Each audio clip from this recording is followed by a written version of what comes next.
मुझे जानकारी दी गई कि आज हजारों युवक आपके साथ जुड़ेंगे और सीधी बात सुनेंगे। कुछ युवाओं को अवसर भी मिलेगा कि अपने मन की बात कह सके, अपना प्रश्न कर सके, अपना कोई सुझाव देना वो दे सके, अपने मन का उद्गार वो प्रकट कर सके। मित्रों, जैसा आप जानते हैं कि हरियाणा में पिछले 8 वर्ष से और हम लोग एक स्वच्छ प्रशासन देने की बात कर रहे हैं।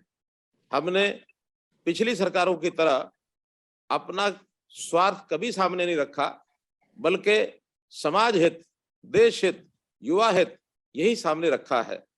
जैसी हमको एक व्यवस्था मिली थी, उस व्यवस्था में आमूलचूल परिवर्तन करने का काम हमने इस 8 सालों में करने की कोशिश की है। हमने कुल मिलाकर कुछ चीजों के ऊपर बहुत सख्ती से और काम किया है जो समाज के अंदर एक नासूर बने हुए हैं, एक कैंसर के रोग की तरह बने हुए हैं, ऐसी चीजों पर हमने सख्ती बरती है। और इनको अगर मैं कहूं तो 3C कैटेगरी में आता है करप्शन, क्राइम और कास्ट के ऊपर आधारित ये राजनीति। 3 ऐसे विषय हैं जिसके ऊपर हमने इसको चैलेंज के रूप में लिया है।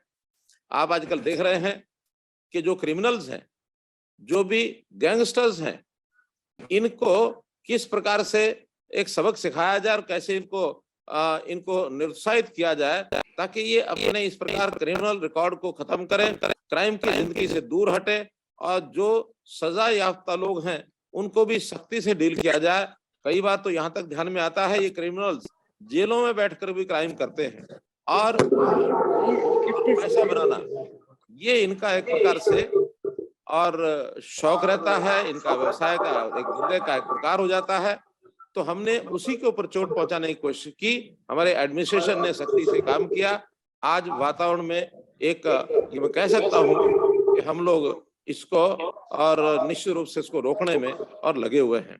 दूसरा विषय यानी जो करप्शन है, करप्शन को रोकने के लिए भी चाहे हमारा सीएम फ्लाइंग स्क्वाड हो, चाहे विजिलेंस डिपार्टमेंट हो, हम लोगों ने उनको पूरी छूट दी है कि कहीं भी कोई भी व्यक्ति मिले, कोई कर्मचारी हो, कोई अधिकारी हो, कोई नेता हो, कोई जनता का व्यक्ति हो, तो ये सारे विषय भी और कर्ब करने चाहिए। हमने किसी की परवाह नहीं की और बहुत से लोगों को जेल में डाला है। यहाँ तक जो करप्शन नकल करवाने में भी बड़ा एक गैंग बना हुआ था, उस नकल को रोकने के लिए 771 लोगों को पकड़ करके और हमने अंदर किया है। तो ये सारे करप्शन की चीजें। कास्ट बेस्ड पॉलिटिक्स, जिस दिन हमने सत्ता संभाली थी उसी समय हरियाणा एक, हरियाणवी एक, ये नारा दिया था कि हमारे लिए पूरा हरियाणा एक है। हम जाति पाति के हिसाब से नहीं, हम जिलों के हिसाब से नहीं, हम वर्गों के हिसाब से नहीं, कोई भेदभाव नहीं करेंगे। और हमने उसमें से कई ऐसे पैरामीटर्स, मापदंड खड़े किए हैं, आज आप लोगों को अनुभव उसमें आता होगा। अगर मैं उसमें से कुछ उदाहरण देना शुरू करूं तो जैसे हमने भर्तियां की हैं, नौकरियां दी हैं। अब ये भर्तियां और नौकरियां पहले पर्ची से खर्ची से दी जाती थी। जो भी कोई मेरा अपना देख करके सामने आ गया उसको उसी ढंग से उसका तिलक लगाया जाता था। लेकिन हम उस सब में से बच करके आगे बढ़े हैं। आज बहुत गरीब परिवारों के बच्चे और नौकरियों में आए हैं। हमने यहाँ तक भी स्पेशल प्रावधान किए कि जिसके परिवार में एक भी नौकरी नहीं है उसको हम 5% अतिरिक्त अंक देंगे। और इसमें से बहुत लोगों के, बहुत ऐसे परिवारों को लाभ हुआ है जिनके घर में चूल्हा नहीं जलता था, 2 समय का भोजन नहीं था, सिर पर छत नहीं थी और कमाने वाले बहुत मेहनत करके माता पिता और उनकी पढ़ाई कराते थे। पढ़ाई कराने के बाद योग्यता के आधार पर वो पीछे रह जाते थे। नकल करने वाले आगे बढ़ते थे या पैसा खर्च करके सिफारिशें करके आगे बढ़ते थे। आज हरियाणा में एक वातावरण बना है कि इस शासन में अब कोई से किसी की सिफारिश नहीं चलेगी।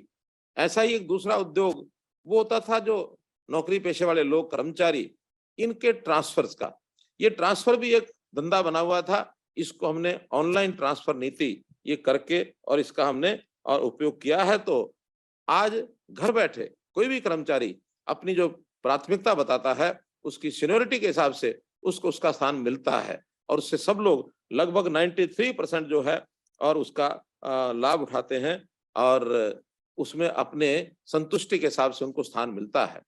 एक बड़ा काम हमने किया कि नौकरियों में क्लास सी और डी, इसके अंदर केवल एग्जाम होता है। इसमें हमने इंटरव्यू की प्रथा खत्म कर दी, क्योंकि अगर जहां भी कहीं गड़बड़ होने के चांस होते हैं वो इंटरव्यू में ज्यादा होते हैं हमने सी और डी की भर्ती में इंटरव्यू समाप्त कर दिए हैं। ऐसे ही नौकरी के लिए जो बार बार आवेदन करने का विषय आता था, उसको भी हमने समाप्त कर दिया है कि एक बार युवा को आवेदन करना है और एक ही आवेदन पर लगातार 3 साल तक जितने भी टेस्ट होंगे वो सब टेस्ट उसी फीस में, उसी आवेदन पत्र पर वो दे सकते हैं। और ग्रुप सी और डी दोनों के लिए कॉमन एलिजिबिलिटी टेस्ट, सी के लिए जैसे अभी अगले दिनों में 3 दिन के लिए कॉमन एलिजिबिलिटी टेस्ट होने जा रहा है। लगभग 11 लाख लोगों ने यानी नौजवानों ने और उसमें अप्लाई किया है। मैं समझता हूं कि ये एक ऐसा पारदर्शी तरीका है कि उनको बार बार एग्जाम नहीं देना पड़ेगा और एक ही एग्जाम से उनकी एलिजिबिलिटी टेस्ट हो जाएगी। बाद में पोस्ट के हिसाब से उनका एक और एग्जाम होकर के उनको नौकरी मिलेगी। जब ग्रुप डी का मामला आएगा वो भी इसी प्रकार से केवल एक टेस्ट होगा, वही उनका मेरिट के आधार के ऊपर चयन का वो टेस्ट होगा, उसमें भी उनको कहीं दूसरी जगह नहीं जाना पड़ेगा। इसलिए बार बार की जो परीक्षा है इसको छुटकारा लेने के लिए हमने इस सिस्टम को शुरू किया है। जहां तक रोजगार का विषय है, इन 8 सालों में हमने 1,52,000 नए छोटे बड़े उद्योग ये सब लगे हैं और इन 1,52,000 उद्योगों में 13.5 लाख युवकों को और रोजगार मिला है। अगर हम सरकारी नौकरियों को देखें तो मात्र उसमें 90,000 नौकरियां ही दे पाए हम, क्योंकि सरकारी नौकरी का स्कोप इतना ही है, इससे अधिक स्कोप नहीं है। हर वर्ष हम 15 से 20,000 नौकरी ही निकाल सकते हैं, लेकिन प्राइवेट उद्योग में, प्राइवेट नौकरी में या अपने स्वरोजगार के नाते से हम लोग इन योजनाओं को बनाते हैं, इन योजनाओं से लोगों को अपना लाभ मिलता है। जहां तक एम्प्लॉयमेंट रोजगार का विषय है, इसमें भी प्राथमिकता हमने जो दी है वो जो गरीब परिवार है, गरीब परिवार यानी जिनकी आय 1,80,000 रुपया है। एक जो नया हमने जो प्रोग्राम चलाया है वो है परिवार पहचान पत्र का। परिवार पहचान पत्र में हर परिवार की उसमें डाटा इकट्ठा किया गया है। परिवार की आय कितनी है, 1 लाख रुपए तक की आय के लगभग 7 लाख परिवार अभी भी हरियाणा में है। इन 7 लाख परिवारों की आय कैसे हम 1 लाख से 2 लाख तक ले जाएं, ये हमारा एक टारगेट है। इसके लिए रोजगार मेले हमने लगाए हैं। मुख्यमंत्री अंत्योदय परिवार उत्थान योजना, इसके अंतर्गत सैकड़ों रोजगार मेले लगे हैं, जिनके अंदर लगभग 2.5 लाख परिवार उसमें अभी तक आ चुके हैं। सबकी काउंसलिंग की जाती है, सबको उनसे पूछा जाता है क्या आप काम कर सकते हैं, किस प्रकार के रिसोर्सेज उनको चाहिए। जिस भी किसी को पैसा यानी लोन चाहिए या कुछ थोड़े ग्रांट के भी जो कार्यक्रम है हमारे, उन ग्रांट्स के कार्यक्रम भी उनके सामने रखे जाते हैं। जिस भी किसी योजना का लाभ वो लेकर के अपना व्यवसाय करना चाहते हैं उसको आगे बढ़ाते हैं। 17 विभाग इसमें लगे हैं, 24 बैंक्स इसमें उन्होंने ऑफर किया है कि ऐसे जो नौजवान काम करने वाले हैं, उनके पास हुनर है तो हम उनको लोन देने के लिए तैयार हैं। अभी तक 30,000 परिवार ये लोन ले चुके हैं। पहले वर्ष का टारगेट हमारा 1 लाख का है। बहुत जल्दी दोबारा से उन कैंप्स को शुरू करेंगे 1 लाख परिवारों को, और इसके माध्यम से जो हम रोजगार ये दिलाएंगे। और जो मैंने बताया कि परिवार पहचान पत्र, इसके माध्यम से जो सरकार की योजनाएं हैं, जिन योजनाओं का लाभ केवल गरीब परिवार को मिलना चाहिए, चाहे वो बीपीएल कार्ड है, चाहे वो तरह तरह के स्कॉलरशिप्स हैं, तरह तरह की और आवश्यकताएं हैं, उन सब के ऊपर भी इनकम का एक कैप, 1,80,000 वाले को सारी लाभ मिलेंगे, 1,80 से कोई एक दूसरा स्लैब भी हम तय करने वाले हैं, वहां तक मानो 50% लाभ मिलेगा, उसके बाद 25% लाभ मिलेगा, और एक लेवल ऐसा होगा जिसके बाद उन स्कीम्स का लाभ किसी और को ना मिले, केवल गरीब परिवार को मिले। इसका भी हम लोग आगे रचना बना रहे हैं। और पूरे जितने भी आबादी हमारी है, आज इस समय लगभग 2,83,00,000 ये हमारी आबादी रजिस्टर हो चुकी है। अभी रजिस्टर्ड आबादी को हम आगे एक और काम ने किया है कि इन सबको 5 भागों में बांटा है। एक भाग 0 to 5 years, 0 से 5 वर्ष तक की आयु के जो बच्चे हैं, छोटे बच्चे, इनकी संभाल करना, इनका हर समय इनके यानी शारीरिक अवस्था को देखते हुए, इनका स्वास्थ्य को देखते हुए, इनके पैरामीटर जो चेकिंग के हैं, टेस्टिंग के हैं, और फिर समय समय पर इंजेक्शन जैसे यानी वैक्सीनेशन का इंजेक्शन है, या जो प्रारंभिक बच्चों को हमारी जो आंगनवाड़ी की बहनें वो लगाती हैं, उनका सबका भी डाटा रखा जाएगा, ताकि 0 से 5 वर्ष का जो भी बच्चा है, गरीब परिवार का हो, अमीर परिवार का हो, हर बच्चे का जो उसकी शारीरिक विकास होना चाहिए वो बराबर उसका विकास होता रहे। 5 वर्ष से लेकर के और 18 वर्ष तक इन बच्चों को स्कूलिंग जिसको कह सकते हैं, स्कूल के अंदर जाने वाले बच्चे, इनकी सबकी चिंता हमारा जो एलिमेंट्री एजुकेशन डिपार्टमेंट वो करेगा और हर बच्चे का रिकॉर्ड रखेगा, उसको ट्रैक करेगा, कोई बच्चा इसमें से छूटे नहीं जो स्कूल में नहीं जा रहा, पढ़ाई नहीं कर रहा। तो ऐसे जो बच्चे छूट जाते हैं, ड्रॉप आउट हो जाते हैं, इन सब की एक-एक करके हमारे जो शिक्षा विभाग के कर्मचारी, अधिकारी या अध्यापक वो सब इनको ट्रैक करेंगे ताकि 18 वर्ष तक के सब बच्चे हरियाणा में पढ़ाई में आ जाएं। ज़ीरो ड्रॉप आउट ये हमारा टारगेट है। इसी प्रकार 18 से लेकर के और 25 वर्ष तक, ये 25 वर्ष तक के जो आयु के युवा हैं, इन युवाओं को हमने इनका डाटा हायर एजुकेशन इनको रखा है ताकि वो हायर एजुकेशन में पढ़ाई कौन-कौन कर रहे हैं, या +2 के बाद 10वीं के बाद कुछ ऐसे युवक भी होंगे जो पढ़ाई छोड़ करके अपना व्यवसाय कर रहे होंगे, कोई स्किलिंग कर रहे होंगे, किसी का मानो खेल में शौक है तो खिलाड़ी बना होगा। तो ऐसे सब नौजवानों का एक ट्रैकिंग रिकॉर्ड सारा बना करके 18 से 25 कोई भी एक युवा जिसके ऊपर हमारा ध्यान नहीं है, ऐसा नहीं होना चाहिए। हमारा ध्यान हर युवा 18 से 25 के ऊपर होगा। अब 25 से लेकर और 60 वर्ष तक की आयु, ये जो व्यक्ति होते हैं, ये एक प्रकार के आजीविका के नाते से, व्यवसाय के नाते से, नौकरी के नाते से इनको हर किसी को अपना रोजगार चाहिए। तो इन सबको रोजगार विभाग जो हमारा है या एम्प्लॉयमेंट डिपार्टमेंट जिसको हम कहेंगे, वो इसकी चिंता करेगा। एक भी व्यक्ति जिसको काम नहीं मिला है, उसको अगर अपनी योग्यता के आधार पर कहीं भी उसको अवसर मिलता है तो आगे बढ़ जाएगा। चाहे वो केंद्र सरकार की हमारी नौकरियां हैं, प्रदेश सरकार की नौकरियां हैं, अथवा स्थानीय तौर पर जो कहीं नौकरी मिलती है, प्राइवेट उद्योग में मिलती है, सेना में उसको भर्ती होने का अवसर मिलता है, पुलिस में भर्ती होने का अवसर मिलता है।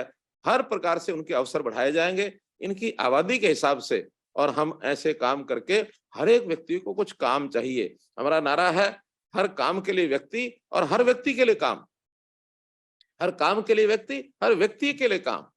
जैसे खेती में, किसान में हमने कहा हर खेत को पानी, हर हाथ को काम, ऐसे हर काम के लिए व्यक्ति, हर व्यक्ति के लिए काम। ये बातें हम सामने रख करके और अपनी योजनाएं सब बना रहे हैं। जहां तक 60 वर्ष से ऊपर के हमारे जो सीनियर सिटीजन्स हैं, जिन्होंने अपने जीवन में बहुत कुछ हमारे लिए किया है, ऐसे व्यक्तियों का भी हर प्रकार की चिंता करने वाले जो लोग हैं, यानी उसमें सोशल जस्टिस डिपार्टमेंट, इनको हमने जिम्मे लगाया है कि हर व्यक्ति की, हर सीनियर सिटीजन की वो चिंता करें। अगर उसकी ओल्ड एज पेंशन की आवश्यकता है तो ऑटोमेटिकली हर किसी को ओल्ड एज पेंशन बननी चाहिए। अब इसको दफ्तरों के चक्कर ना काटने पड़े। ये भी परिवार पहचान पत्र का एक अगला हमारा जो कार्यक्रम है वो शुरू हो चुका है। अभी हर महीने लगभग 5,000 6,000 लोगों की ये पेंशन बनती है। अभी तक पिछले 6 महीनों में 49,000 लोगों की नई पेंशन ऐसी अपने आप बन चुकी है। ये क्रम लगातार बढ़ रहा है और हम किसी भी बुजुर्ग को अब किसी दफ्तर के चक्कर काटना, उसके फार्म, केवल एक बार एक फार्म भरवाया जाता है, उसकी ली जाती है, ऑप्शन ली जाती है, कंसेंट ली जाती है कि हाँ आप ओल्ड एज पेंशन लेना चाहते हैं, तो इस नाते से उसको हम उस काम में लगाते हैं। तो मेरा कहने का भाव है कि हर व्यक्ति को ट्रैक करके उसकी जो आवश्यकताएं हैं उस आवश्यकता को पूरा कर रहे हैं। 5S इसका मैंने एक नारा दिया। 5S यानी शिक्षा, स्वास्थ्य, सुरक्षा, स्वावलंबन और स्वाभिमान। ऐसी 5 चीजों पर हम उसका जो है चिंता करते हैं। शिक्षा में बहुत अभूतपूर्व परिवर्तन वो जो हमने किए हैं, सरकारी शिक्षा के अंदर स्कूलों की एजुकेशन कैसे अच्छी हो, उसके अंदर एक नई कैटेगरी भी हमने शुरू की है, सांस्कृतिक मॉडल स्कूल। सांस्कृतिक मॉडल स्कूलों की संख्या अभी तक, वो प्राइमरी स्कूल तो संख्या 1000 के आसपास हो गई है, लेकिन जो सीनियर सेकेंडरी स्कूल है वो भी 140 के लगभग हो गई है, जो टारगेट हमारा 500 का है। वहां विद्यार्थियों को जो अच्छी शिक्षा प्राप्त करने के लिए अपने आप को क्वालिफाई करते हैं, उनको वहां भेजा जाता है। इसी प्रकार से नई एजुकेशन पॉलिसी, जो एजुकेशन KG to PG, ऐसे सिस्टम भी हमने शुरू किए हैं। 2 यूनिवर्सिटीज ने चला दिए हैं, 2 अन्य यूनिवर्सिटीज भी इसको अगले साल अडॉप्ट करेंगी। तो ऐसे उसी यूनिवर्सिटी के अंदर KG क्लास से लेकर के PG क्लास तक सारी पढ़ाई उसकी होनी चाहिए। रोजगार युक्त ऐसी शिक्षा उसको मिले ताकि शिक्षा के साथ साथ उसको रोजगार भी मिल जाए।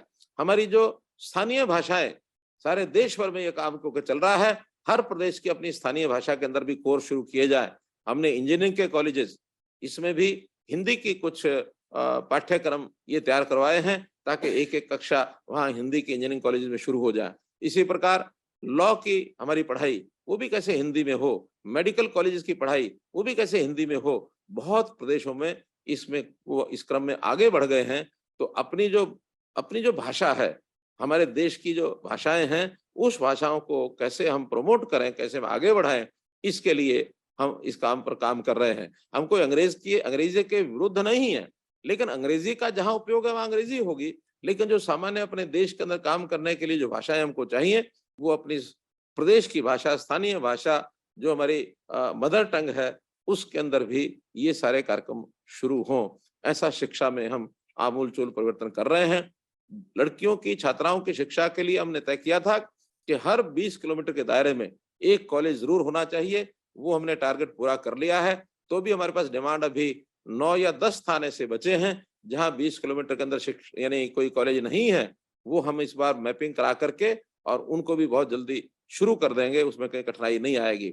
जहाँ तक मेडिकल एजुकेशन की शिक्षा का विषय है, हर जिले में एक मेडिकल कॉलेज हो जाए, उसका भी हमारा टारगेट पूरा होने जा रहा है। घोषणाएं सब हमने कर दी हैं। केवल 5 जिले ऐसे बचे हैं जिनमें काम अभी शुरू होना है। बाकी सब जिलों में या तो पहले से मेडिकल कॉलेज चल रहे हैं या फिर अभी उनका शिलान्यास होकर के और उनमें बिल्डिंग्स बननी शुरू हो गई हैं। 2014 में केवल 750 मेडिकल कॉलेज के स्टूडेंट इतने ही डॉक्टर बनने के लिए दाखिल होते थे। आज वो संख्या बढ़ करके 1700 पहुंच गई है। तो एक प्रकार से हम डबल से भी ज्यादा डॉक्टर्स की संख्या में पहले से पहुंच गए हैं।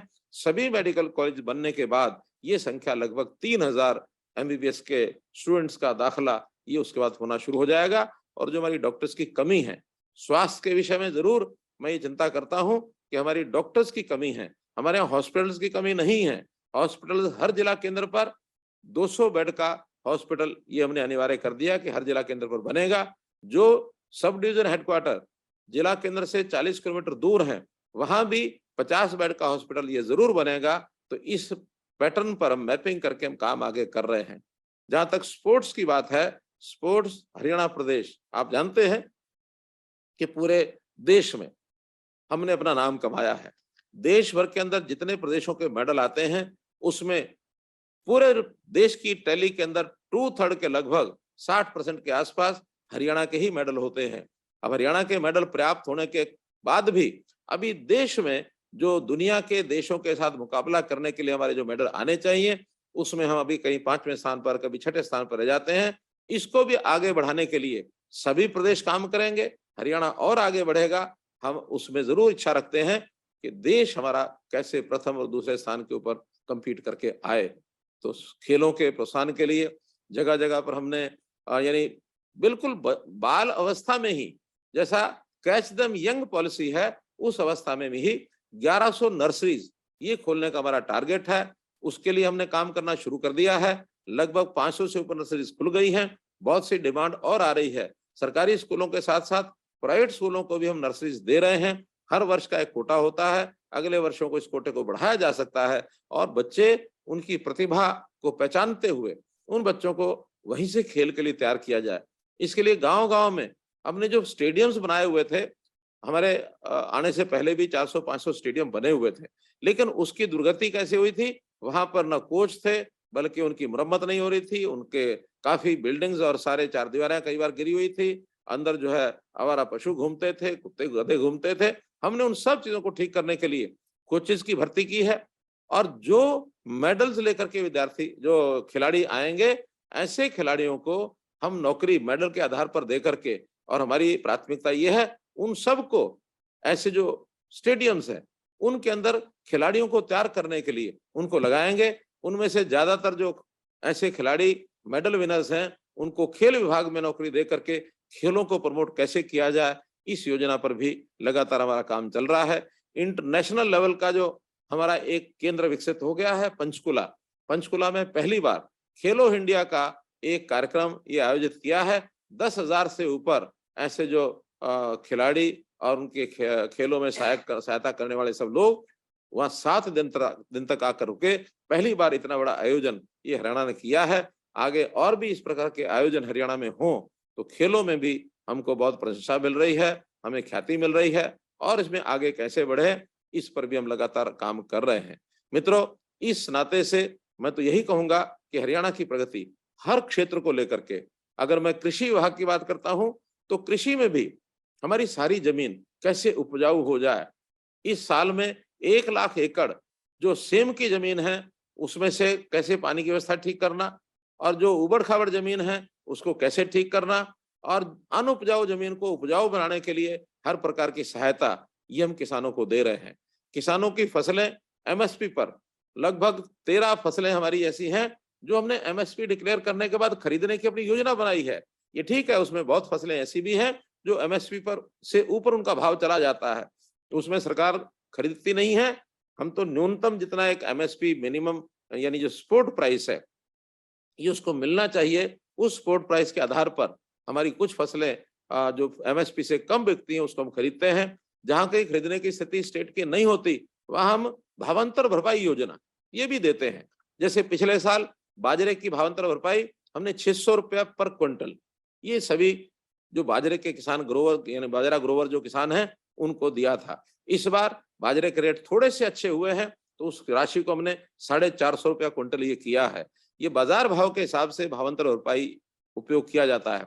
सब्जियां और फल, इसमें अचानक अगर कहीं भाव टूट जाए तो पहले लोग सड़कों पर सब्जियां फेंक देते थे, लेकिन अब उनको सड़कों पर यानी फेंकने का ये ऐसी स्थिति नहीं आनी चाहिए। तो जितना भी उनकी एक लागत आती है उस लागत में और बाजार भाव अगर कम है तो उसका अंतर वो सरकार देती है। ये भी हमने सारी व्यवस्थाएं योजनाएं बनाई हैं।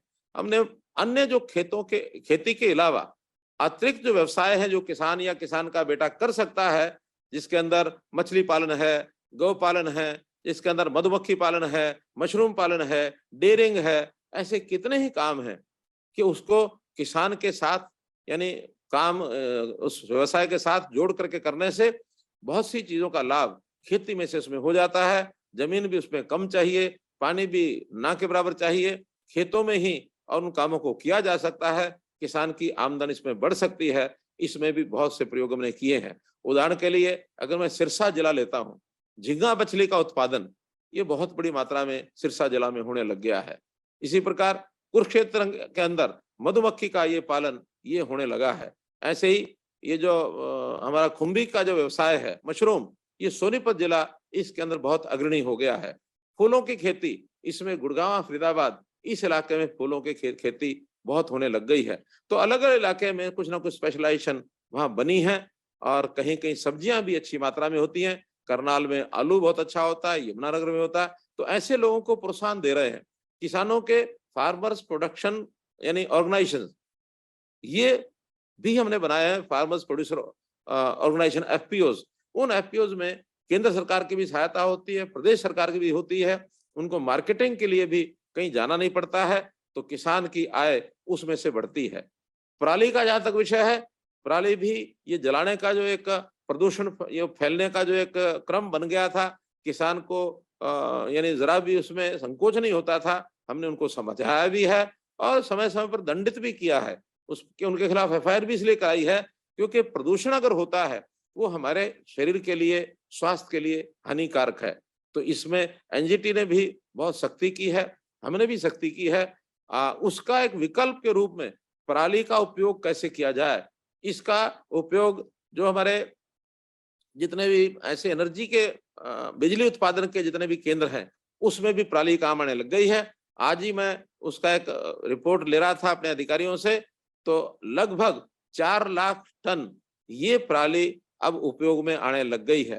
हालांकि ये कुल पराली का बहुत कम हिस्सा है, फिर भी इसका उपयोग और आगे कैसे बढ़े, कैसे नए नए उद्योग लगे, इस पर हम काम कर रहे हैं ताकि पराली भी किसान को उसकी आय का साधन ये बन जाए। इस प्रकार का भी हम काम कर रहे हैं। मित्रों, चाहे महिलाओं के लिए हो, युवा के लिए हो, किसान के लिए हो, व्यापारियों के लिए हो, ये सारी चिंता भी चाहे केंद्र सरकार कर रही है चाहे हम कर रहे हैं। ऐसी सारी व्यवस्थाएं यानी जो गरीब परिवार से व्यवसाय करता है, चाहे वो किसान है, लघु व्यापारी है, श्रमिक है, इनको हर वर्ष और 6,000 रुपया इनको मिलना चाहिए। ऐसे केंद्र सरकार ने किसान सम्मान निधि, लघु व्यापारी सम्मान निधि और लघु श्रमिक सम्मान निधि ऐसा करके 6,000 रुपये साल का उनकी ओर से भी मिलता है। हमने भी जो परिवार गरीब परिवार हैं, ऐसे मुख्यमंत्री परिवार सम्मान योजना इसको भी शुरू किया है, जिसके अंतर्गत बहुत सी ऐसी योजनाएं हैं जिसमें उसको प्रीमियम भरना पड़ता है।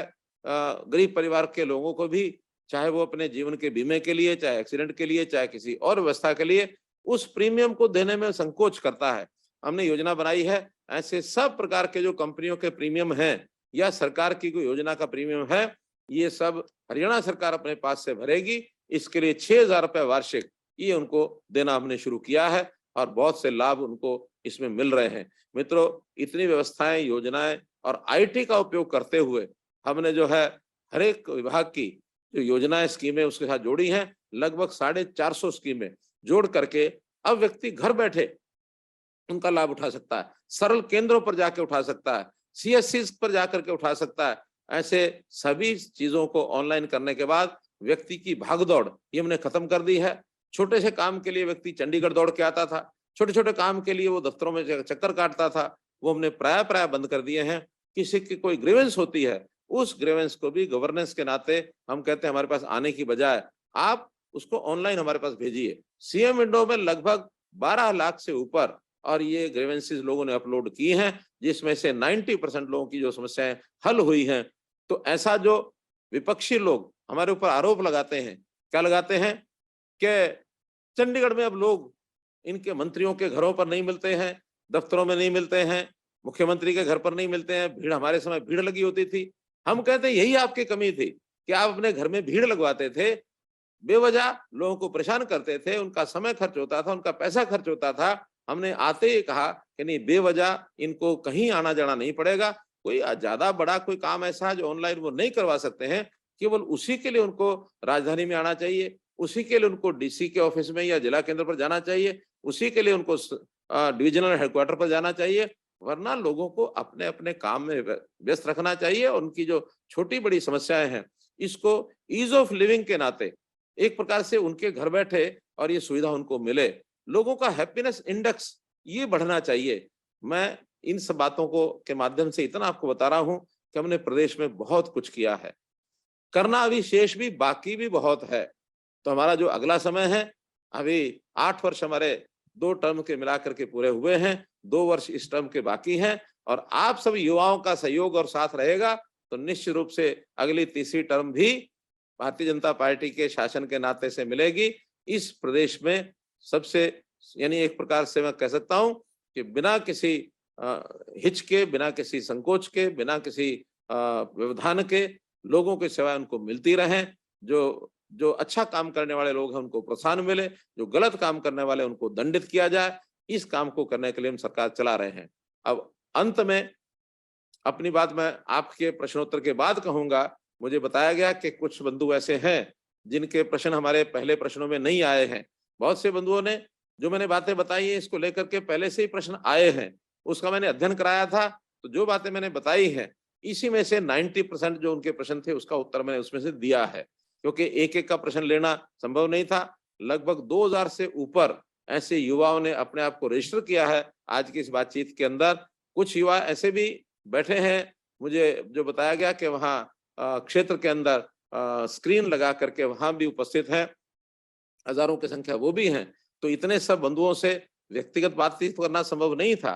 तो जिनके लेटेस्ट बाद में प्रश्न आए उनका कि ये हम जोड़ नहीं पाए हैं, तो उनमें से कुछ बंधुओं को हमारे जो मीडिएटर हैं, जो इस सारे कार्यक्रम का संचालन कर रहे हैं, अरुण गुप्ता जी अथवा जवाहर यादव जी, उनमें से जिसको भी संकेत करेंगे वो अपने प्रश्न को अपने जगह पर और वो है बातचीत कर सकता है, बोल सकता है। अपने आप को अनम्यूट करके आप बोलेंगे और मैं यथा योग्य इतना ही विषय ध्यान रखें कि आपकी कुछ डिमांड्स होंगी, तो वो डिमांड्स अभी तुरंत उसका यानी हाँ करने में कि हाँ ये डिमांड पूरी कराई जाएगी, ये शायद तुरंत तो कहना संभव इसलिए नहीं होगा क्योंकि आपको पता है कि आचार संहिता लगी हुई है। जिस क्षेत्र में आप बैठे हैं आदमपुर क्षेत्र में, वहां भी आचार संहिता है और पंचायती चुनाव के कारण से पूरे हरियाणा प्रदेश में आचार संहिता है।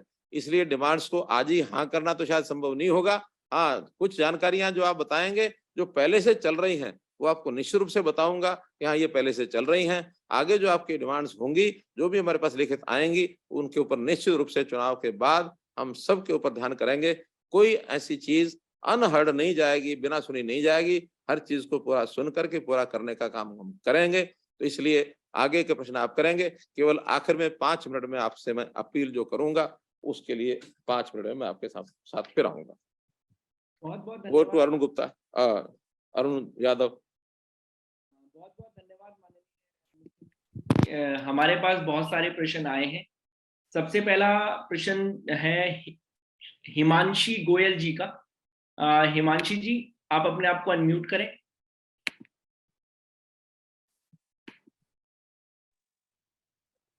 नमस्कार सर। जी हिमांशी जी बोलिए।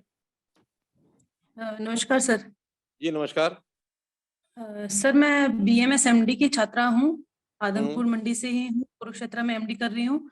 और मेरा प्रश्न ये है कि आयुष को लेके प्राइम मिनिस्टर मोदी सर और हरियाणा सरकार की काफी अभी रही है कि आयुष को बढ़ावा मिला है। इसके आगे और आयुष को लेके क्या प्लान्स हैं, और आयुष चिकित्सकों की आगे भर्तियों के लेके और एएमओ पोस्ट को लेके क्या सुझाव है और कैसे रहेगा आगे का प्लान? हिमांशी जी बहुत आपने प्रश्न अच्छा किया है। ये विषय मेरी बातचीत में मैं छूट गया था।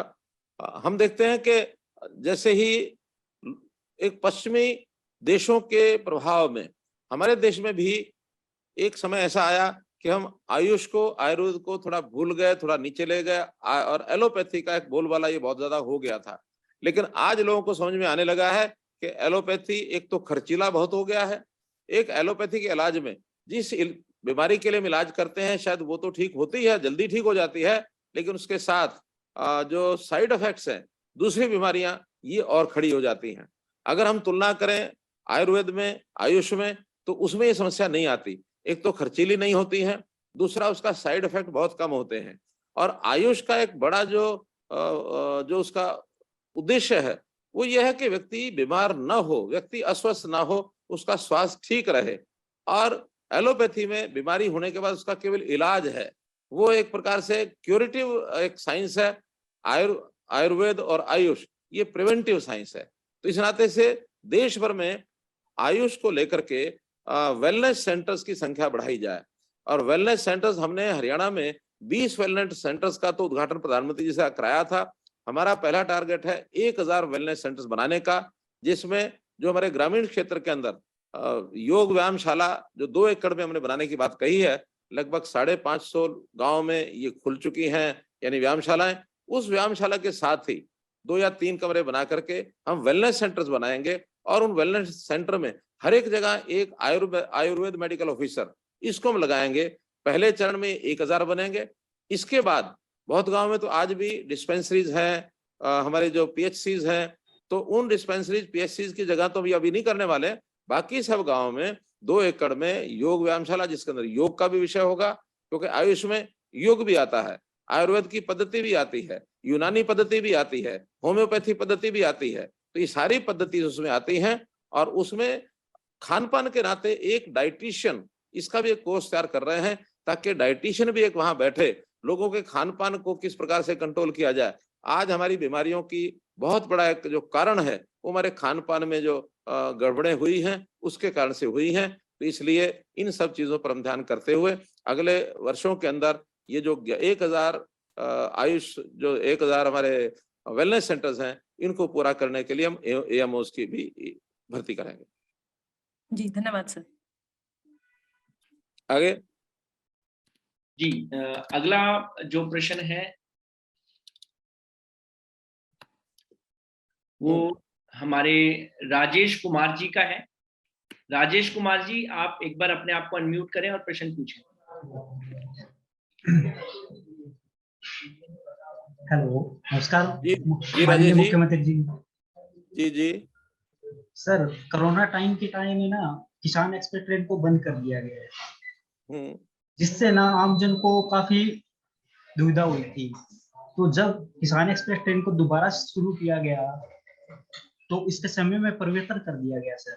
तो परिवर्तन करने के बाद ना तो लोगों का आना जाना काफी तक कम हो गया है, तो लोग प्राइवेट साधनों से यात्रा कर रहे हैं।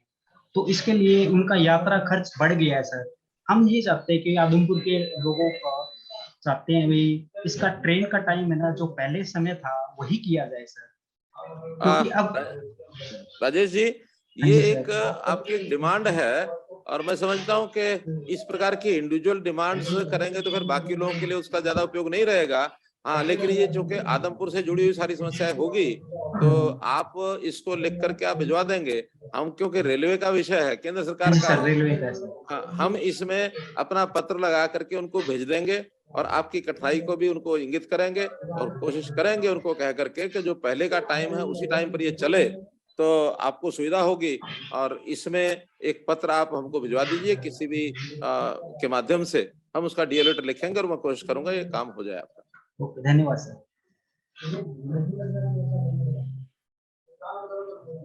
जी, अगला प्रश्न हमारे पास शुभम जी का है। शुभम जी, मैं शुभम जी से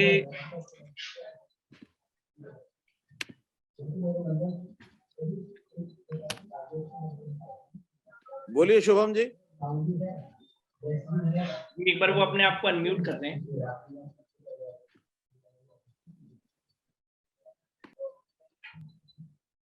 आदित्य जी, एक बार शुभम जी को अनम्यूट कीजिए।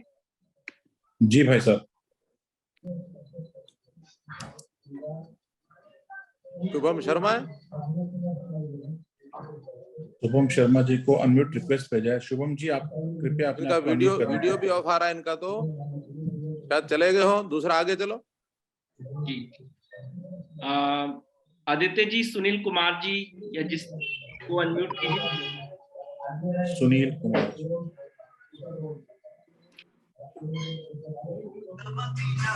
सुनील कुमार जी बोलिए।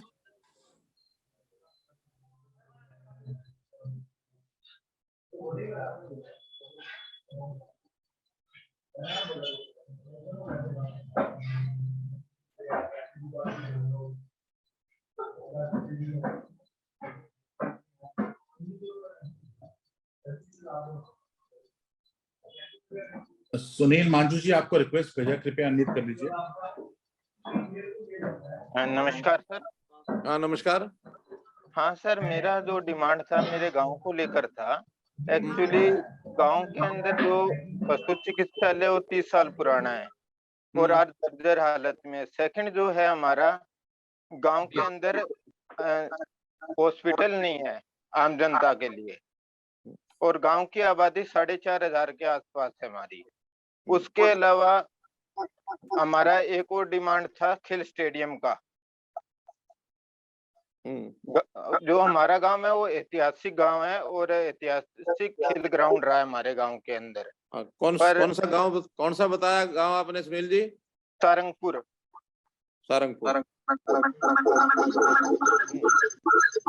तो सुनील जी, जैसा मैंने पहले बताया, जो डिमांड्स है इन डिमांड्स को आप लोग लिख करके भेजें, क्योंकि अभी चुनाव के समय में तो कोई भी आश्वासन या कोई भी डिमांड को मानने का विषय नहीं आएगा, वरना चुनाव आयोग वाले कल कहेंगे लो तो आप तो चुनाव में ही घोषणा करते फिर रहे हैं। लेकिन आप लिख के भेजेंगे, हम डिपार्टमेंट को देंगे और चुनाव की जैसे ही आचार संहिता समाप्त होगी जरूर आप तक कोई ना कोई समाचार पहुंचेगा। Okay, thank you sir. आगे चलिए। राजकुमार जी।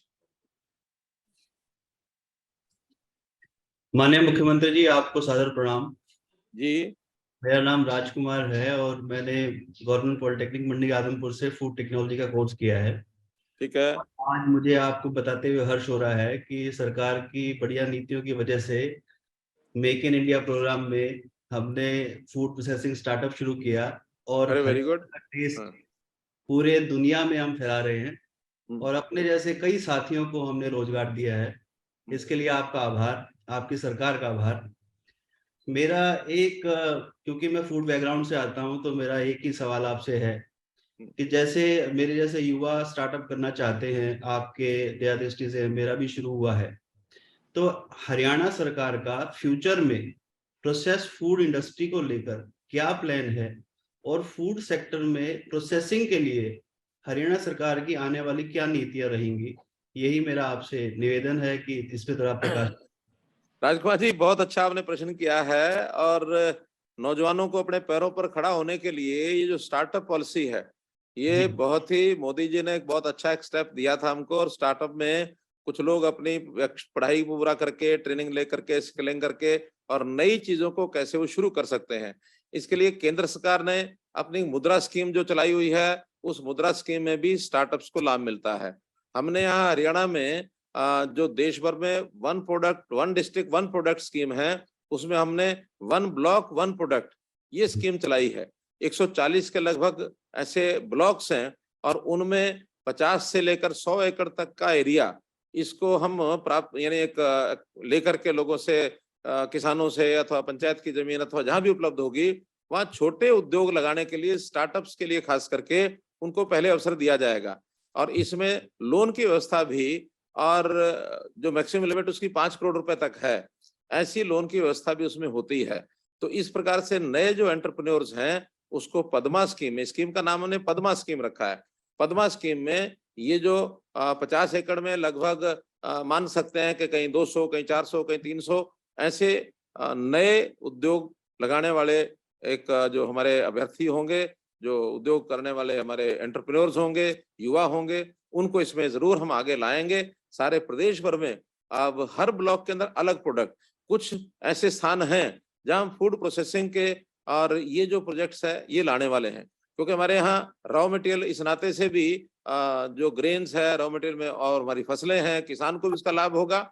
और किसान का बेटा अगर उसमें काम के लिए आगे आता है, उद्योग लगाता है, उसको भी लाभ होगा। रोजगार के नाते एक बहुत अच्छी स्कीम ये लेकर के आ रहे हैं। निश्चित रूप से युवाओं को इसमें लाभ मिलेगा। बहुत बहुत धन्यवाद मुख्यमंत्री जी। आगे सुभाष धानी जी। सुभाष ढाणी।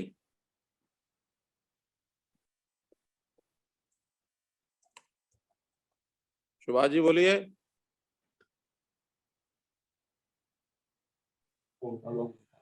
नमस्कार मुख्यमंत्री महोदय जी। जी नमस्कार। मैं सुभाष ढाणी मोहम्मदपुर से हूँ जी। सुभाष ढाणी मोहम्मदपुर। हाँ जी, हम गांव में एक युवा क्लब और शिक्षा समिति चलाते हैं सर। सुभाष जी ये बताओ आपका मोहम्मदपुर का, ढाणी मोहम्मदपुर का जो स्कूलों वाला झगड़ा खत्म हुआ कि नहीं हुआ? वाह जी वाह, आपको याद है सर। कमाल है। ये आपके दो गांव के दो स्कूल को गलती से हमारे अधिकारियों ने दो को मिला के एक कर दिया। मैंने फिर डांटा उनको, मैंने कहा भाई ये दो अलग अलग स्कूल हैं और ढाणी बल्कि मोहम्मदपुर गांव से भी बड़ी हो गई। अब उनको तो ये लगता था ये ढाणी है और ये छोटा सा गांव होगा, तो अलग करा दिया हमने वो। सर अब है ना, हमारी जो गांव की शिक्षा समिति है ना, इस गांव को हम एक इंटरनेशनल स्कूल बनाने का ठान लिया सर हमने। और गांव ने ना मतलब दान से इस विद्यालय को हम ये चाह रहे हैं कि इंटरनेशनल स्कूल बना के रहेंगे हम। और थोड़ा सा हम सरकार से आपसे भी सहयोग चाहेंगे सर। तो हमारी शिक्षा समिति काफी काम कर रही है इस पर, स्कूल पर भी मैं आपसे बात करना चाहूंगा सर। लेकिन मुझे आज एक लाइब्रेरी पर बोलने के लिए मिला था। आप मेरी लाइब्रेरी आप पीछे देख सकते हैं, आपको दिखाई दे रही होगी हमारी गांव की लाइब्रेरी सर। हाँ मैं देख रहा हूँ, आपके पीछे किताबें लगी हुई हैं, आपके मेडल भी पीछे वो पड़े हैं, अपना बहुत से शील्ड्स भी पड़ी हैं। आपको जरूर जीत मिली होगी कहीं ना कहीं। बिल्कुल बिल्कुल सर, हम बहुत ज्यादा सारे युवा, कम से कम 9 युवा मुझे उनकी शक्लें दिखाई दे रही हैं यहाँ। वाह जी वाह। तो बहुत अच्छा है सुभाष जी। देखिए आप बहुत अच्छा काम कर रहे हैं और शिक्षा के बढ़ावा देने के लिए अगर नौजवान आगे आता है और वॉलंटियरली आता है तो निश्चित रूप से उस गांव में, उस इलाके में शिक्षा के प्रचार प्रसार को कोई रोक नहीं सकता है। हम तो चाहते हैं कि सरकारी स्कूलों के साथ कोई एक एंटरप्रेन्योरशिप, एक एमओयू, एक प्राइवेट जो संस्थाएं हैं, चाहे क्लब्स हैं, इवन प्राइवेट दूसरे स्कूल और सरकारी स्कूल मिलकर भी अगर काम करना चाहें तो सबका लाभ होता है। और आप जैसे लाइब्रेरी की बात कर रहे हैं, लाइब्रेरीज का बहुत बड़ा उपयोग, क्योंकि जो शिक्षा में हमारी क्लास में तो सिलेबस फिक्स होता है, उस फिक्स सिलेबस के हिसाब से पढ़ाई करते हैं, एग्जाम देते हैं, पास हो जाते हैं। लेकिन लाइब्रेरी में जो ज्ञान है वो असीमित ज्ञान भरा होता है। और आज कंपटीशन इस दौर में ज्ञान की कोई सीमा नहीं है और इसको असीमित बना करके और हम आगे बढ़ने का क्रम, युवाओं में क्रेज पैदा करें तो हमारे युवा बहुत आगे बढ़ जाएंगे। आज मैं बताता हूं कि जैसे हमने नौकरियों में मिशन मेरिट ये शुरू की है। मिशन मेरिट शुरू करने के बाद युवा अब लाइब्रेरी में खूब जाने लग गया है। मुझे तो हिसार की एक लाइब्रेरी का पता है कि वहां इतनी भीड़ हो गई, उन्होंने शिफ्टें शुरू कर दी। एक घंटे में रजिस्ट्रेशन करना शुरू किया कि इस एक घंटे में ये 50 विद्यार्थी आएंगे, 50 लोग आएंगे, अगले घंटे में 50 आएंगे। तो उस रजिस्ट्रेशन के अंदर रात के 2 बजे का स्लॉट लेने वाले भी वहां विद्यार्थी पहुंच रहे हैं कि हमको भी वहां जाके पढ़ना है। तो इस ऐसा लाइब्रेरीज का जो क्रेज है, ऐसे ही हमारे जो कोचिंग सेंटर्स हैं वो भी भर गए हैं, वहां भी बच्चे पढ़ने के लिए जाते हैं। इन लाइब्रेरीज को बढ़ाने के लिए हमने योजना बनाई है कि जितने गांव में लाइब्रेरी नहीं है वहां पहले तो जो बिना उपयोग किए हुए भवन हैं उन भवनों को रेनोवेट करके और वहां इंफ्रास्ट्रक्चर सामान ला करके और वहां पर पुस्तकें दे करके लाइब्रेरी खोलने का हमारा कार्यक्रम, ये हमारा जो ग्राम विकास मंत्रालय है वो उसके ऊपर काम कर रहा है। जहां कहीं पहले से भवन है बने हुए वहां तो हम लगा ही रहे हैं, जहां इस प्रकार के भवन नहीं होंगे वहां चाहे प्रारंभ में स्कूलों में खोलनी पड़ेगी या बाद में जो खाली जगह पंचायत की जमीन होगी उस जमीन के ऊपर भी हम कोई व्यवस्था करेंगे तो उनकी लाइब्रेरीज को हम खुलवाएंगे। लेकिन लाइब्रेरी खोलना ये हमारे लिए बहुत प्रायोरिटी का ये विषय है। आप लोगों को बहुत बहुत बधाई, बहुत बहुत शुभकामना। बहुत बहुत धन्यवाद सर जी। लेकिन एक बात और मैं थोड़ी सी जोड़ना चाहूंगा सर इसके साथ, है कि हमारा जो ये लाइब्रेरी है ना जो फिलहाल है पंचायत भवन में चल रही है सर। तो पंचायत भवन में कई बार जब पंचायत की मीटिंगें होती है तो बच्चों की पढ़ाई डिस्टर्ब हो जाती है, तो हमें एक नया भवन जरूरत है। वैसे तो आपने बता भी दी है कि हम नए भवन उपलब्ध करवा देंगे, और इसी के साथ जो हमारा स्कूल का जो मिशन है, अभी स्कूल का आपने भी जिक्र कर दिया था, तो उसके लिए भी आप थोड़ा सा सोचे सर, हम आपसे स्पेशल मिलना चाहेंगे इसके बारे में, हमें टाइम देना सर। ठीक है, चुनाव खत्म होने दो फिर आपको, आप मेरे पास आएंगे नहीं तो मैं आपके पास आऊंगा, चिंता मत करो। बिल्कुल सर, हमारी लाइब्रेरी में आना सर आप। आ जाओ, आज मिलेंगे। चलिए, धन्यवाद।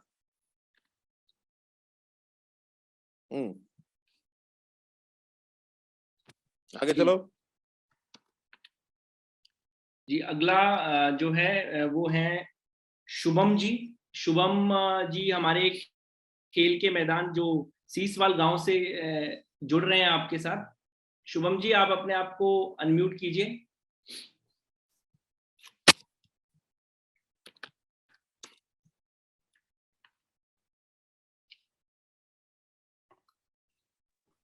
शुभम जी बोलिए।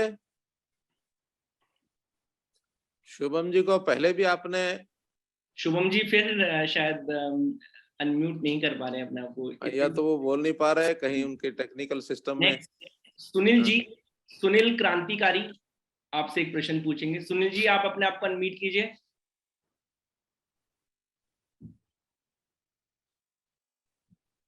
जी हाँ सुनील जी बोलिए। आदरणीय मुख्यमंत्री जी, आपको मेरा सादर नमस्कार। जी जी नमस्कार। अभी जो पूरे देश भर में लंपी वायरस चला था उसके दौरान हमारी जो सरकार ने, हरियाणा ने बहुत ही अच्छी प्रकार से कार्य किया, जिसमें गौ माताओं का बचाव हुआ। बहुत अच्छे स्तर पे आपने जो वैक्सीन करवाई है। तो अभी मेरा एक निवेदन आपसे, जो गौसेवा आयोग बनाया हुआ उसमें जो नए सदस्यों को जोड़ा जाए। हाँ बोलो बोलो। और जो निष्क्रिय सक्रिय उनको हटाया जाए। साथ में ही गौ सेवा आयोग में किसमें? गौ सेवा आयोग के जो टास्क फोर्स जो बनाई है, ठीक है। हाँ। और उसमें एक चीज और जी कि हम कई बार जो गाड़ियां पकड़ते हैं गौवंश से भरी हुई जाती है, तो उस समय पुलिस प्रशासन हमारा सहयोग बहुत कम करता है। तो जो सदस्य आपने बनाए हैं उनको नियुक्ति पत्र दिया जाए या आई कार्ड उनका जारी किया जाए। अब हो रहा है, अभी है।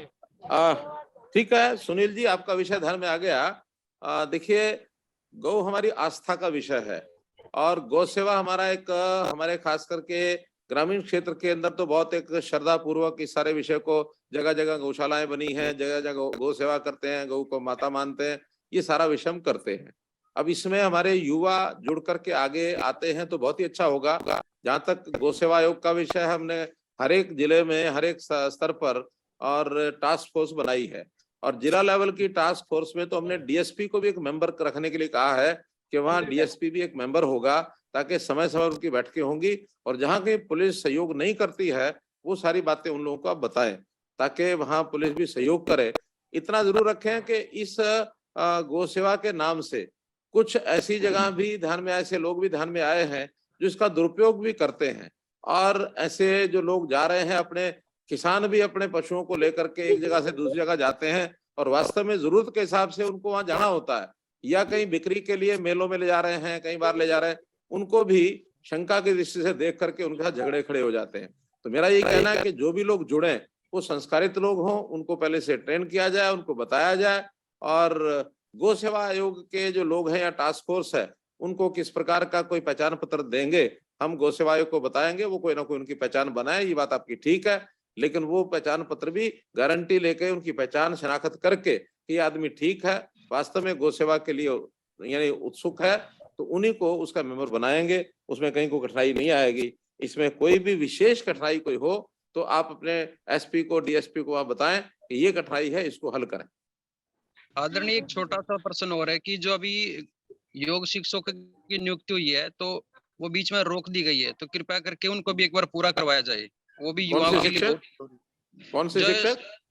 आयुष योग सहायक जो लिए कभी आयुष योग सहायक, हाँ वो ठीक है। उसमें एक डिग्री का थोड़ा अंतर पड़ गया था और वो डिग्री लिखने में कहीं कोई डिपार्टमेंट से गलती हो गई थी, दोबारा उसको फाइल पर लाके ठीक कर रहे हैं। और जो योग शिक्षक हमने और भर्ती करने हैं, जैसे मैंने बताया, आयुष जो सेंटर हमारे वेलनेस सेंटर्स हैं उनके लिए वो योग शिक्षक काम आएंगे, तो वहां पर उनकी भर्ती जो दोबारा चालू करा देंगे। लेकिन ये सारे विषय जैसे ही उसकी योग्यता का पैमाना ठीक करके और उसको दोबारा से कराए।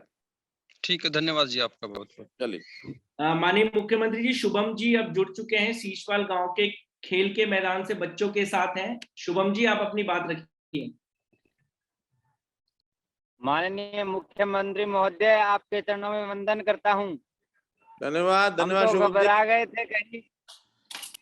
घबरा गए थे कहीं ये सौभाग्य से हम चूक नहीं जाएं। टेक्नोलॉजी की वजह से इंटरनेट प्रॉब्लम आ रही थी, लेकिन अब हम काफी खुश हैं जी। सभी बच्चे आपसे सीधा संवाद करने का मौका मिल रहा है। चलिए, बोलिए शुभम जी, बोलिए। अरे वाह, इतने सारे बच्चे एक साथ आए हैं। शुभम शर्मा शीशपाल के ग्राउंड से बोल रहे हैं, तो ये सैकड़ों बच्चे यहाँ के प्रोग्राम देख रहे हैं कि खेल खेलने के लिए आए हैं? हम सब आपका स्वागत करते हैं जी। 1 तारीख को हम सब आपका स्वागत करेंगे जी। बड़े दिल के बाहर से आपका इंतजार कर रहे हैं। हाँ, मैं बिल्कुल 1 तारीख को आऊंगा। आदमपुर में मैं आ रहा हूँ, आपको जानकारी मिल गई है, और आपके माध्यम से मैं सबको भी जानकारी दे रहा हूँ कि 1 तारीख को दोपहर को मैं आदमपुर आने वाला हूँ, इसलिए आप सब लोगों के वहां दर्शन हो, ऐसा मैं चाहता हूँ। ठीक है सर, हमारा सवाल ये था कि हम जहाँ पर बैठे हैं ये ग्राउंड हम सब बच्चों ने मिलकर और गांव के सहयोग से, विशाल फेरू कोच है उनके सहयोग से, सबने अपनी मेहनत से बनाया है। एक पैसा भी हमने किसी से नहीं लिया, सब अपने सहयोग से। कहीं से हम घास लेके आए थे, कहीं से मिट्टी, कहीं से ईंटें, ऐसे करके ये बहुत बड़ा ग्राउंड बनाया सर हमने। बहुत अच्छा, और बहुत अच्छा। आपके आशीर्वाद से सर, पिछली बार हमारे गांव से 30 बच्चे फौज में लगे थे, उसमें 6 लड़कियां थी सर, उसमें 2 कांस्टेबल हरियाणा सरकार में लगी थी सर। बहुत बढ़िया। और आज भी सर हमारे जो आपने रिजल्ट आया है अग्निवीर का, उसके 15 बच्चे इस ग्राउंड से लगे हैं सर। अरे वाह, बधाई आपको। और 6 गांव इस ग्राउंड में खेलने आते हैं सर। मोहब्बतपुर, मोटसरा, असरावा, जाखोद, काबरेल और बगला से यहाँ पर आते हैं सर बच्चे खेलने के लिए। मोहब्बतपुर ढाणी नहीं आते? हाँ, मोहब्बतपुर ढाणी दोनों के बच्चे यहाँ पर आते हैं सर तैयार करने के लिए सीसवाल गांव के इस ग्राउंड में सर। ये सलेमगढ़ कितनी दूर है आपसे? आपसे हमारी एक ही प्रार्थना सर, सलेमगढ़ से सर 4 किलोमीटर दूर है। और जाखोद खेड़ा? 4 किलोमीटर दूर है सर। और जाखोद खेड़ा 6 किलोमीटर। और Kabrel? Kilometre sir. Kabrel 3 kilometre sir. 3 kilometre. ये सारे गांव मेरे देखे उड़ा है ना? अच्छा जी, आपका स्वागत है जी। एक बार फिर मौका दो, हम आपके साथ देखेंगे सर। आऊंगा मैं जरूर, सीसवाल गांव आऊंगा। आपको बहुत बहुत बधाई, शुभकामना, इसी प्रकार से लगे रहो। बहुत बहुत धन्यवाद। हमारा सवाल ये था सर, ये हमारा ग्राउंड है सर, ये खेल स्टेडियम में अगर पर आप नर्सरी बना दो, ये इरिगेशन डिपार्टमेंट की जमीन है सर, अगर ये आप हमारी पंचायत में दे दो, नर्सरी बना दो, तो कम से कम 200 बच्चे आई साल इस ग्राउंड में हमारे इसमें सेवा देंगे, हमारे हरियाणा में सेवा देंगे सर, और हर जगह अपना वर्क करके दिखाएंगे सर, फिजिकली स्ट्रॉन्ग होंगे सर। आपसे इतना निवेदन है हम सब बच्चों का। ये मेरी बहनें भी हैं सर जो खेलने आती है, अभी 2 पुलिस में लगी हैं और 3 फौज में लगी हैं सर। चलिए, बहुत अच्छा। हम सबका हाथ जोड़ के निवेदन है सर, ये जमीन हमें आप डिपार्टमेंट को लिख के भेज दो, और ये चुनाव खत्म होने पर और जहां जहां की जरूरतें होंगी वो सारी पूरी कराई जाएंगी। आज इस समय तो मैं गांव के बारे में कुछ नहीं कह सकता, लेकिन हमारे पास एक 1100 खेल नर्सरी खोलने का जो प्रोग्राम हमने बनाया हुआ है, उसमें लोग अप्लाई करते हैं और सबको जो अप्लाई करते हैं सबके जगह हम नर्सरी जो है वो खुलवाते हैं। आप भी अप्लाई करो, जरूर खुलेगी। बहुत बहुत धन्यवाद सर, आप ये नर्सरी बनवाने का कष्ट करें सर, आपसे विनती है बार बार। धन्यवाद धन्यवाद अरुण जी। हाँ अरुण जी, अभी समय हो गया है, मैं 5 मिनट मुझे भी चाहिए जरा इन नौजवान साथियों से थोड़ा सा और एक मन की बात कर लूं मैं, ठीक है ना? जी बहुत से लोगों ने प्रश्नों के लिए अपने हाथ खड़े किए होंगे।